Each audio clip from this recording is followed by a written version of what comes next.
Back at Saviano's, Jack and I. We're interviewing tonight TJ Griffin. A man who broke his neck playing football for Trinity High School 20 seconds before half. Changed his life dramatically, but what he's done with it is unbelievable. We know him, we love him, and we just want to share him with you guys. Thanks for watching.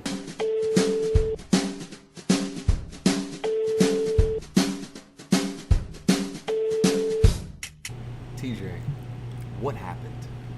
I mean, it was crazy. I grew up playing sports. That's all I did. That's all I knew. That's all I wanted. And I went to Trinity High School. I grew up wanting to play football for Trinity. It was weird, though, that whole day. Even at the pep rally, I didn't feel right. I knew something was going wrong. I tell you what. I remember talking to my girlfriend at the time going, I don't want to play. And I've never wanted to do that in my life. That's all I wanted to do. At 30 seconds before halftime, I went down on a kickoff, which I wasn't even supposed to be on. The starters that week, we came in and said, hey, we're sick of giving up so many yards, so we want to be on defense. We begged the coach to put us on there, so we got on there. And right before I hit him, I went down to tackle. Right before I hit him, I knew something was going to go wrong, and as soon as I hit him, I heard this loud crack. Next thing I know, I fall to the ground like a wet noodle. I'm staring at my hand, and the only thing I can think of is, that's it. My life's over. Everything I worked for is gone. That's all I know. I'm done. And then I just started praying. They came up to me and said, TJ, what's happened? And I said, I'm paralyzed. She said, what? And I said, I'm bleep paralyzed. And they're like, well, just calm down. It's probably just a stinger. And then I remember them squeezing my foot at the time. At least I didn't know that they were doing it because I asked my best friend. I was like, hey, Mike, what are they doing? He leans down. He's got tears in his eyes. So I knew I was screwed right there. And they were saying, can you feel this? And I'm like, no. And then I was like, Mike, what are they doing? He's like, man, they're squeezing your leg. And then it seemed like forever. They finally got me on the stretcher, put me in the ambulance. I remember rolling off and on the side of my head, because they had my head taped down, I looked at my mom. I saw her, and I just looked her straight in the eye and said, Mom, I'm so sorry I did this. Oh, my God. Yeah, it was, and then from there we get in the emergency, we're in the ambulance, and they're like, TJ, I'm like, what's going on there? Like, TJ, just, it's probably a stinger, but be careful, you might have broke your neck. And then I was like, no, I can move my neck, and I went to move it, and they were like, no. And then I was, from there it was just craziness. I got in the emergency room. They were, talking, and then the doctor came in, and hey, what's going on? And they were like, he just looked at me, he's like, TJ, you're going to have to figure a way to handle this. I got to figure out what's going on with you, so calm down. Find a way to calm down. In my life, me, my life is humor. If I can't laugh at it, then I can't handle it. So I remember I had a motto when I played, no matter what. If I was going to play, it didn't matter how I played, but damn it, I was going to look good. So I had gloves, wristband, everything. I remember them saying, God, how much stuff does he have on? But I remember they finally cut everything off, and I remember looking at the nurse going, Sally, because that was her name. I was like, Sally. She's like, yeah. I was like, you got to admit, I look pretty damn sexy right now. And at that point, I'm butt naked with just a helmet on. But honestly, that's really about what I remember. And then the next day, it all hit me. When did the news come in that you knew what was going on? It was that next day. I guess I finally woke up, and I really was kind of disoriented. And I had this thing called a halo, which is like 2 bars in the front, 2 bars in the back with screws in your head so you don't move it.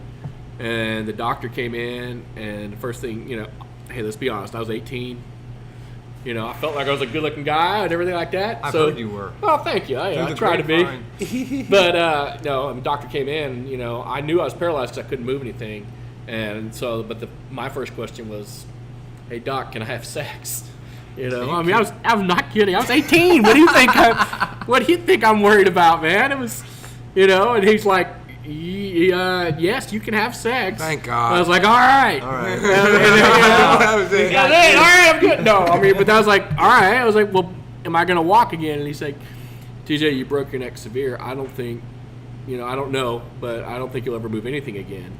And at the time, all I could do was barely shrug my shoulders. And he said that was it. So what I did was I dislocated my 4th and 5th vertebrae in my neck and pinched my spinal cord. And they told me, to straighten my spine out. The most weight they've ever done for anyone to straighten their spine was 25 pounds. It took 130 pounds to straighten mine back out. So, hey, if I'm going to hit somebody, I'm going to hit him good. So at least he was out with 3 weeks with a deep thigh bruise when I hit the guy. So that's probably why. Right? Yeah, that's probably why it took so long. Took so much tension to put me, to put my neck back straight. And then, of course, a couple days later, they finally did surgery and put it in. But, that week or 10 days I was in ICU was probably the hardest days of my life. It was crazy. Unbelievable. I mean, I was lucky because I have the best friends and family, I was going to say, man, you have some really good support. Not everyone has that, and I'm blessed. I'd be lost without my mom and dad and my brother and sister, and then my extended family. You've met them, uncles, aunts, everybody. They were all coming in from everywhere, but They still are, and if you weren't in the chair, they stay. No. It's the way you guys are. yeah, that's what I mean. We're the big Italian family that loves each other, but they're also were great about being straight up with me too. Even when I first got hurt, they were worried and scared, but they weren't pitying me or. I'll never forget, my mom, after about 5 days, just, kicked everyone out because I was just not really looking anyone in the eye. I wasn't talking much. And she's like, you're not going to be this. You've always been, you've always been taking on everything. You're getting a set goal. You want to do something, you're going to do it. That's how you do it. So you're going to figure this way out. You're not going to be this. This is a weekend. Your mom's It was a telling you this. weekend, and she was right. So, I mean, that whole week, that's all I could think about was, I want to get back to playing football. I want to get back to school. I want to just walk. I want to do all that stuff. And I finally said, you know what? Let's get my mind right, and let's just focus on moving something, And so I finally said, my whole life, I was a small guy, but I feel like I was a pretty good athlete. I played everything: golf, baseball, soccer, and football. Shooting mid-70s in Yeah, I was golf. shooting mid-70s in golf. That's probably the sport I miss the most right now. But I used to put goals on the wall. And to all you kids out there, man, I'm telling you, put your goals down, but you put realistic short-term goals so you can reach your long-term goal. And I used to put them on my mirror, so I looked at them every day. So for me, it was like, screw walking again. I can't control that. But I started moving my arm just a little bit, and I can control that.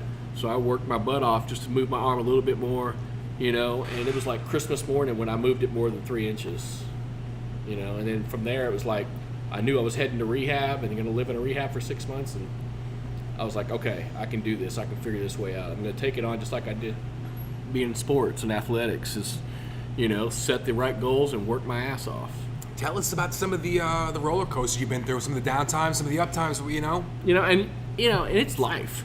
Some of my stuff has nothing to do with being paralyzed, the bad times, good times, but everyone goes through it. Ditto. And I mean, we all been there. You've been there. I've talked with you with things going on, but it's what I tell people, now, even when they ask me, I was like, it's okay to have a bad day. You can let yourself have a bad day, but you just can't let a bad day turn into a bad week. Next thing in a week, it's a month, and the next thing you know, you haven't gotten out of bed or left your house in 6 months. Because it's real easy to let it snowball. And for me, my way of doing it was, besides the setting goals, was, I have a positive attitude. I just have to. I just have to think, okay, this is it. It's bad, but there's always people worse off. And, I can get through this. And I had a great support system. And, my family and them, like I said, they treat me no different. Like I said, the only thing different about me is I sit down and get better parking spaces, and that's it, But that's how they treat me. I remember my family reunion, my first family reunion, my uncle looked at me and goes, man, you look like crap. And I was like, why don't you get up and do something, But, it's okay to have those bad days, like I said, but I also know that my life's not over. I can talk, I can communicate, I have my brain. I can give back to the world, and that's what I want to do. You've been doing that. Yeah, I mean, I try. I mean, I've gotten a lot from it, from friends and family, so I want to give back. That's why the job I have now. I work for the Christopher Reeve Foundation. I'm the National Peer Mentor Coordinator for the whole country, and so anyone that gets hurt or their family, they call me, and I try to help them out with the initial issues, and then I match them up with one of my mentors that I've trained, 400 mentors across the country. And 400. and you see the impact. I mean, I've gotten people call me that think their life's over and almost wanting to, kill themselves just because they're in a chair. And I talk to them and show them, hey, listen, this is not a death sentence. This is not the end of your world. It's just you can still do the things you want to do. You just might have to take a different path to get to where you want to go. And it might not be the ideal situation of how you want to get there, but you can still get there. Well, you've made it a serious impact on a lot of people already. I mean, you guys, one of the low times of my life was when I lost my job in 2010, and we had massive layoffs when I was working at IBM, and, I didn't know what to do, and I lived right by here, and I spent many of nights rolling up here and having drinks with you guys, and, You know, it was a low time, and you know, you guys got me through it. You and Sam and some of them, you know, they were up here with us at the bartenders and talking with them, but just having fun. And then my cousin and I mean, Tony and I lived here for, you know, 5 nights a week almost. But you know, that's the thing is, you can't do it alone. You know that. No, you can't. You cannot. I mean, you guys have kids and family. How much of your family helped you guys out with everything? Sure. It's the reason we wake up.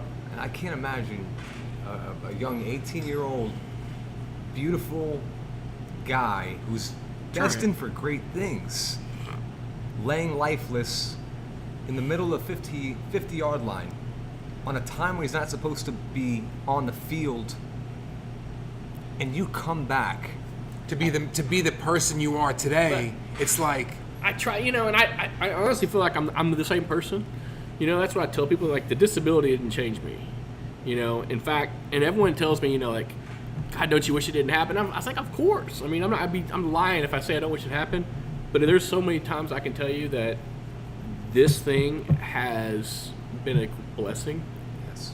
Honestly, I mean, I loved my family and I love my friends, but I didn't realize how important they are, and I would not give up.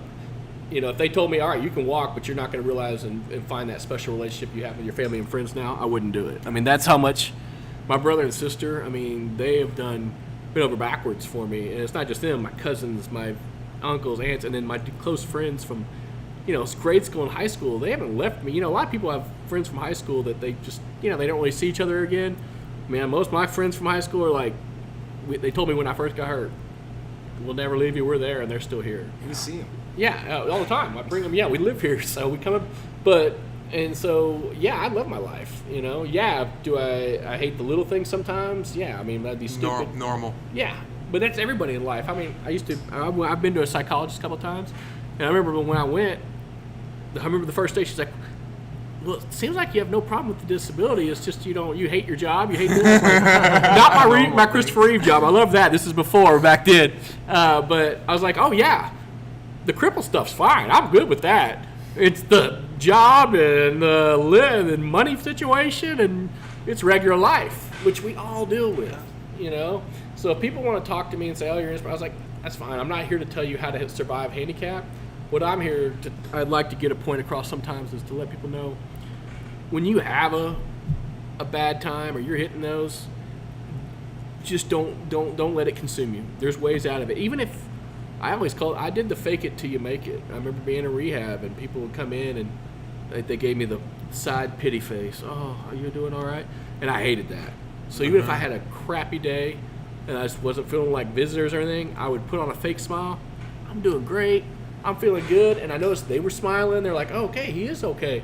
Next thing I know, I'm actually feeling better. So, I mean, sometimes it's okay to put that fake smile on and do that because it'll get you through. Talk about a little bit about this mentor thing that you're doing, because when are you intervening in these people's lives with this mentor program? So my daily job, honestly, is people from all over the country are reaching out to the Christopher and Dana Reeve Foundation, and we have a peer mentor program. I'm the program coordinator for and so people will call up and they're lost. You know, they might be recently injured, or their family members are recently injured. They have a son or somebody, and you know, this thing is. The thing about a disability is it doesn't discriminate. I don't care if you're rich, you're poor, you're black, you're white, whatever. It can happen to anybody, and it can happen in a split second, and your whole life has changed. There's not something you can prepare for because everything just snapped. It's gone. You know, everything's gone, and then all of a sudden, what are you going to do? So I'm there to kind of guide them, let them know, hey, life is not over. There is going to be changes, but I can help guide you through it. Talk with them for a while, really try to help them understand their situation.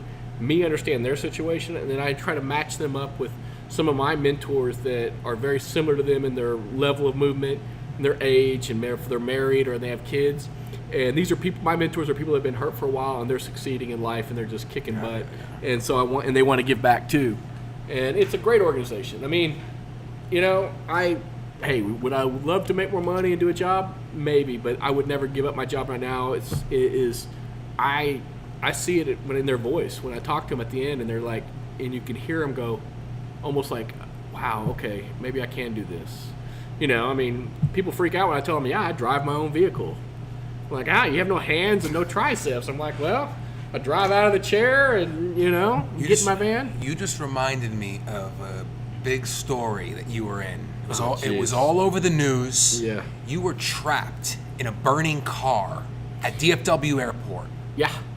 That was, that's crazy, because I'll never forget my roommate, and when we both got hurt, my roommate at the rehabilitation center, we used to joke our biggest fears were being stuck in a car, of being hurt. And we still, best friends now and talk all the time, but we were like, oh, what do you do? So I remember I'm coming in from Seattle from doing a training in Seattle for Christopher Reeve, and they threw my lift in, and the metal on the battery sparked something, and I get in my van, I smell something, I'm like, what the hell?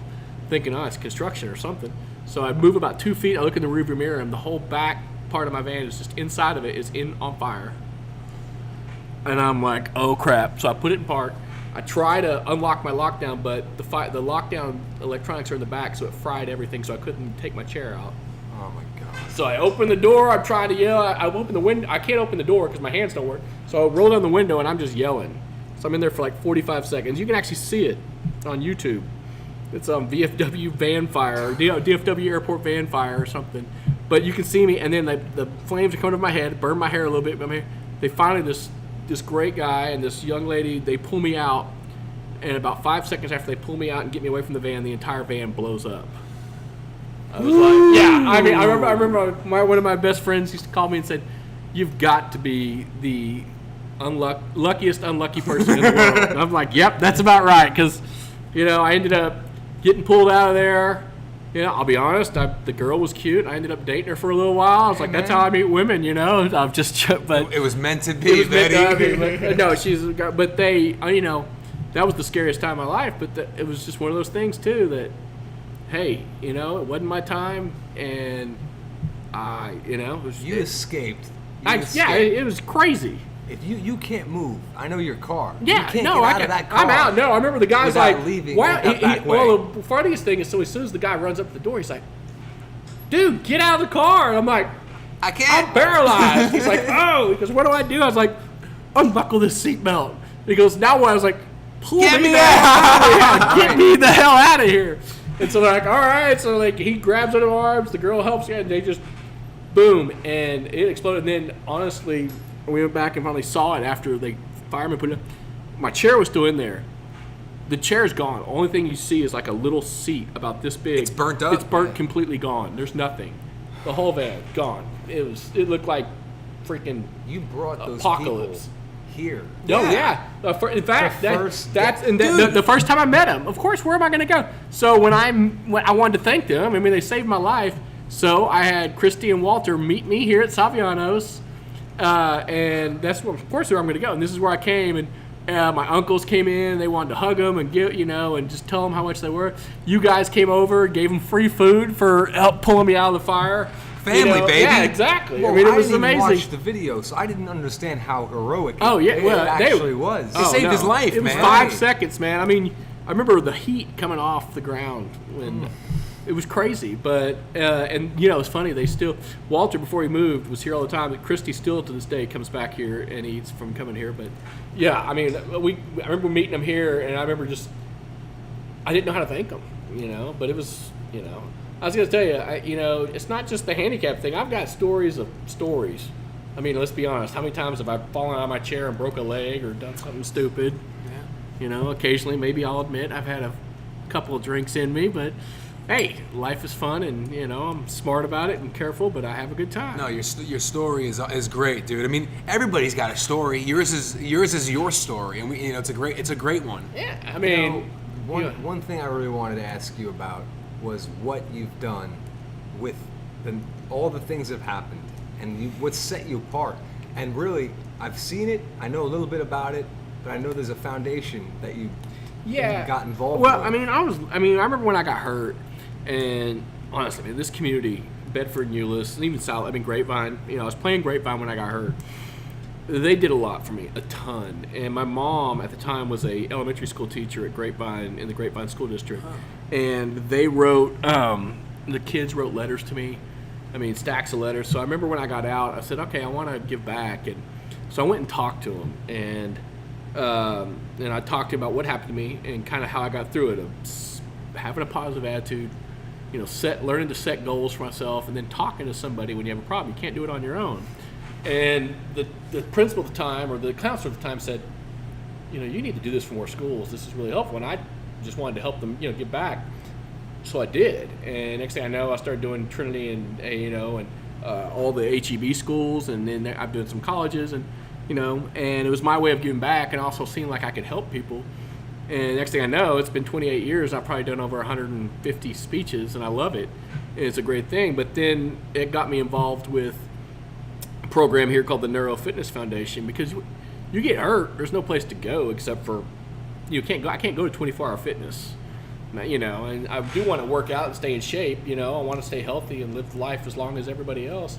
So there was a gym called the Neuro Fitness Foundation that John Nichols set up down in it's in Euless. It's still here. Yeah, I mean, Anthony is amazing. Anthony volunteered Saturdays for us Jack. You didn't have him on Saturday morning because he was helping us, but I was president of that gym, and it's a gym for people with disabilities, and it makes a huge impact because you go there to work out, that's fine, but you get there, you meet a lot of people that are in the same situation, and and they realize, hey, I can still do things, and if you're feeling sorry for yourself, you won't be when you go there. I'll lay into you. I'm not having any pity parties in there. So, but it's a great foundation. It's all a nonprofit, helps people all the time. So one thing that I if you ever know about it, if you know anybody that needs any somebody with disability, tell them to send them to Neuro Fitness Foundation, help them out. Neuro Fitness, that's in Euless. It's in Euless, yeah. Yeah, right. One thing that I want to confirm with you, a lot of people, when they get in these accidents, insurance always carries them just to a certain it's point. It's horrible. The Neuro Fitness Foundation actually it accepts anybody. We don't charge whether or not you if they have money. insurance. If they have money, if they have insurance, that's fine. But if they have money, they can. If not, we got people that every 6 months brings a case of water. That's fine with us. Dude, that's so special because people can't afford, especially somebody who's you're out here now. Insurance now. I mean, hell, when I got hurt, I got 6 months to live in rehab. Now, if I broke my neck and did this, I'd be lucky to get 2. And that's not enough. It's not enough, and it's just life, it's just hard right now if you want to do it. But the truth is you fight through it, and these people I'm helping out now, I go to Baylor and some of the places around here, and I can tell they're, I try to give them as much information as possible because to make me do better, I want to give back is the way I look at it, I feel like as a society, if we all did that a little bit more, I think it'd be better, but I can just do my part. That's all I can do. Wow. You do. But you guys, honestly, I mean, think about it. I've known y'all since 28, 29 years. Yeah. Yep. I mean, hell, before your family bought this restaurant, it used to be a different restaurant. I worked here. It was not anywhere as nice as this, and the food wasn't even close. The pool tables. Thank God. Yeah, it was, it had the checkered, red and white checkered, stereotypical. But now it's, this is my place, man. Especially now that I moved back and I'm 100 yards within the chair, and it's the reason why I'm here all the time. And what do you guys think? Some chicken parmesan? Oh. You hungry? If I'm coming, I'm getting chicken parm, man. All right. My grandpa would come out of the grave and kick my ass if I don't get some chicken parm. I miss Gramps, man. He was a good man. Well, he loved you guys, and honestly, he loved this place. Nothing like a cold martini and some chicken parm, buddy. All right.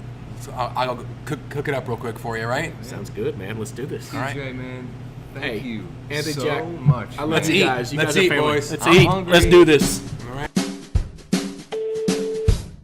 TJ, tell me the story about Gramps again, man. Hey, eating the chicken parm actually reminds me of Gramps because, remember, I told Gramps came here when he was sick, lived with us for the last year, and he was actually in the wheelchair, and nothing better than he and I rolling our chairs up here from the house, literally racing to come up here, and he would love our martinis. Of course, he would flirt with all the girls, but we would always have our martini and then go eat our favorite meal, which was chicken parm. And he would always tell me it's the best. He's from Italy, and he's like, this is the best chicken parm, and he's from Italy. Mom made Italian food, and then honestly, when he died, the one thing he kept saying right before he left is, no matter what, I want the big party at Saviano's. And we had probably the biggest family party we've ever had here with Saviano's food and Saviano's lots and lots of drinks. But Gramps was proud of us, and so I'll be honest, when I come up here and I get my chicken parm, it's pretty much my staple because of Gramps. And, well, not to mention it's probably the best thing I've ever tasted, you know. Can't beat Saviano's chicken parm. Hey, Gramps' party was on a Sunday, and we're closed on Sundays. That's how amazing you guys are. That's why, you know, like I said. That's how amazing he was. Well, he was. He was awesome. He's my hero. But honestly, you know, you guys meant so much to him. And what you did for him, we had a party here when you guys were supposed to be closed. You know, probably 45, 50 people here, and you threw it. You had friends of, you know, the bartenders came up on their own time. You know, you don't get that from, you know, chain restaurants or anything else, but really you just don't get that unless you're family. And I look at you boys as family, you know, even though I've known you since Anthony was probably 11 and you were probably 13, but you're family to me. TJ, I can't thank you enough for being here today with us. Your story's amazing. You're an inspiration. We love you. We love your family. And that feeling's mutual, by the way. Yeah. Well, we love you. I love you guys, and, you know, I love coming up here. I drive my chair here. I can be right here. I don't have to, you know, but it wouldn't matter if I was 50 miles away. I'd drive here because I love you guys. I love the food. Sometimes a little too much, but hey, it's all right. Yeah. So, well, thank you. What a Thank story. you. What a I'm story. just going to wrap this up, guys. Thank you for watching. Hope you guys have a good evening. Hope to see you soon. Take care. hey, come see me at Saviano's. I'll be here. Bye, guys.